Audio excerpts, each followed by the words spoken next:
నమస్కారం, LGC TV news కి స్వాగతం. కూటమి ప్రభుత్వ సంవత్సర పాలనలో ఇచ్చిన హామీలు ఏది అమలు చేయలేదు. గతంలో పవన్ కళ్యాణ్ గారు తమ ప్రభుత్వం వచ్చాక మహిళలు స్వేచ్ఛగా తిరిగేలా చేస్తామన్నారు.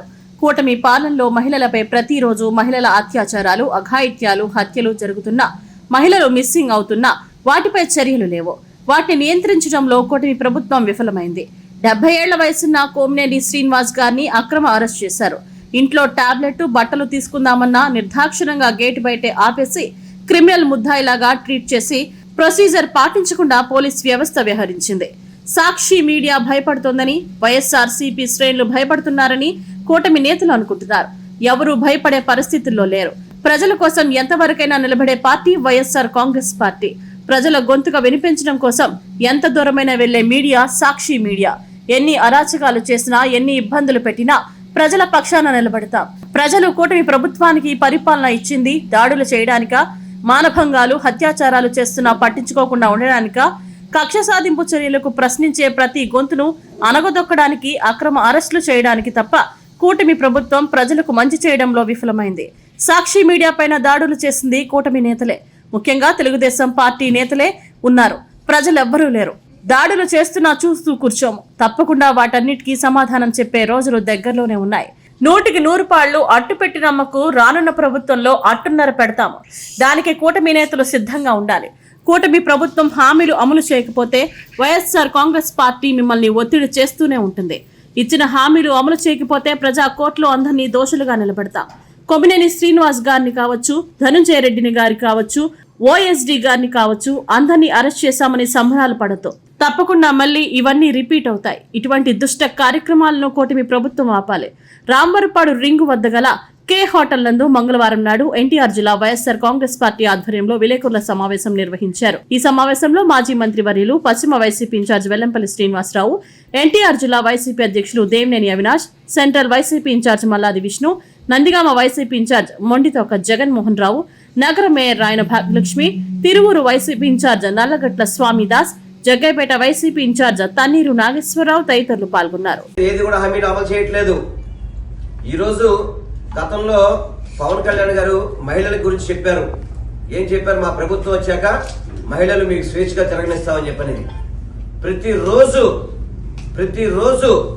మహిళల మీద అత్యాచారాలు కావచ్చు, మహిళల్ని చంపేయడం కావచ్చు, మహిళలు మిస్సింగ్ కావచ్చు, ఇన్ని జరుగుతున్నా కానీ ఈ కూటమి ప్రభుత్వం కానీ, హోమ్ మినిస్టర్ కానీ వాటి మీద యాక్షన్ తీసుకుంటున్నారా?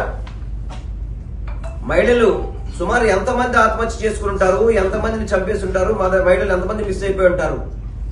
కనీసం మహిళల మీద వాటి మీద మాట్లాడిన హోమ్ మినిస్టర్ గారు విజయమ్మ గారి గురించి, భారతమ్మ గారి గురించి ఏం మాట్లాడుతున్నారండి? ఒక మహిళా హోమ్ మినిస్టర్ అయ్యండి, ఏం మాట్లాడుతున్నారు?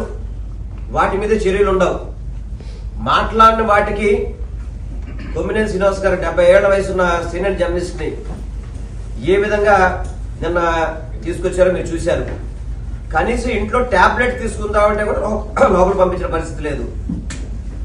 ఇంట్లోకి టాబ్లెట్ తీసుకుందామన్నా, బట్టలు తీసుకుందామన్నా కూడా నిర్దాక్షంగా గేటు బయటే ఆపేసి ఏ విధంగా ఒక క్రిమినల్ ముద్దాయిని ఏ విధంగా ట్రీట్ చేస్తారో, ఏ విధంగా కనీసం ప్రొసీజర్ పాటించకుండా పోలీసు వ్యవస్థ ఏ విధంగా చేస్తుందో మీరు చూశారు. అంటే వీటన్నిటిని చూసి సాక్షి మీడియా భయపడుతుందని చెప్పని, వైఎస్ఆర్సీపీ శ్రేణులు భయపడతారని చెప్పి అనుకుంటారు. మీరేమన్నా? ఎవ్వరు కూడా భయపడే పరిస్థితి కాదు. ప్రజల కోసం ఎంతవరకైనా వెళ్లే పార్టీ వైఎస్ఆర్సీపీ పార్టీ. ప్రజల గొంతుకి వినిపించడానికి ఎంత దూరమైన ఛానల్, సాక్షి ఛానల్ కావచ్చు, సాక్షి పేపర్ కావచ్చు, ఇవన్నీ కూడా తప్పకుండా ప్రజల పక్షాన్ని నిలబడతారు. మీరు ఎన్ని కిరాచకాలు, ఆచకాలు, ఎన్ని ఇబ్బందులు పెట్టినా కానివ్వండి. నేను కూటమి ప్రభుత్వం ఒకటే కోరుకుంటాను, మీకు పరిపాలన ఇచ్చింది దీనికోసమా? దాడులు చేయమని చెప్పా? ఈ మానభంగాలు చేస్తున్నా, అత్యాచారాలు చేస్తున్నా పట్టించుకున్న పరిస్థితి లేదా? ఎక్కడ పోతుంది పరిపాలన? అసలుకి ఏమైపోతుంది పరిపాలన? అసలుకి ప్రతిరోజు కూడా కేవలం కక్ష సాధింపు, ప్రశ్నించే ప్రతి గొంతును కూడా అరెస్ట్ చేయాలని చెప్పని ప్రయత్నం చేయడం తప్ప ఈ కూటమి ప్రభుత్వం పరిపాలన పూర్తిగా కూడా విఫలమైపోయిందని చెప్పని మీ అందరికీ కూడా తెలియపరుచుకుంటున్నాం. తప్పుడు కేసులు ఆపాలి. నిన్న సాక్షి మీడియా మీద దాడి చేసింది ఎవరండి? కేవలం కూటమి నాయకులు, ముఖ్యంగా తెలుగుదేశం పార్టీ నాయకులు. ప్రజానికం ఎవరు ఉన్నారా? దాంట్లో చూస్తూ కూర్చుంటాం అనుకుంటున్నారా? చూస్తూ కూర్చుంటామా? తప్పకుండా వాళ్ళకి సమాధానం చెప్పే రోజు దగ్గరలో ఉంటాయి. దాంట్లో సమస్య లేదు. 100 రూపాయలు అట్టు పెట్టినమ్మకి అట్టున్నర పెడుతుంది. నెక్స్ట్ ప్రభుత్వంలో చూసుకోమని చెప్పండి. ఎందుకంటే ప్రతిరోజు భయపెట్టడం ఏమవుతుంది? తప్పుడు కేసులు పెట్టి అన్నాళ్ళు మీరు జీవనం సాగిస్తారు. ఎన్ని రోజులు పరిపాలన సాగిస్తారు తప్పుడు కేసులు పెట్టి? దీనికి ఎవరు కూడా భయపడే పరిస్థితి లేదు. స్వేచ్ఛగా మీరు ఇచ్చిన హామీలు అమలు చేయకపోతే వైఎస్ఆర్సీపీ పార్టీ మీ మీద ఒత్తిడి చేస్తూనే ఉంటుంది. అమలు చేసేంత వరకు కూడా, అమలు చేయకపోతే ప్రజా కోర్టులో మిమ్మల్ని దోషులుగా మేమందరం కూడా నిలబెడతాం గ్యారంటీగా. ఎటువంటి సమస్య లేదు. కొమ్మినేని శ్రీనివాస్ గారు కావచ్చు, మీరు ధనంజయ రెడ్డి గారు కావచ్చు, ఓఎస్డీ గారు కావచ్చు, అందరినీ అరెస్ట్ చేశారని చెప్పి సంబరాలు పడతారేమో. మళ్ళీ ఇవన్నీ కూడా రిపీట్ అయ్యే పరిస్థితులు ఉంటాయి. తప్పనిసరిగా రిపీట్ అవుతుంది. ఎందుకంటే మీరు మీరు చేసిన తప్పులన్నీ కూడా ప్రజా కోర్టులో పెడతాం. మిమ్మల్ని అందరూ కూడా ప్రజల ముందు ముద్దాయిగా నిలబెడతాం. దోషులుగా కూడా మిమ్మల్ని అందరినీ నిరూపిస్తామని చెప్పి తెలియపరుచుకుంటూ ఇటువంటి దుష్ట కార్యక్రమాలు ఆపాలని చెప్పని నేను కూటమి ప్రభుత్వానికి హెచ్చరిస్తున్నాను.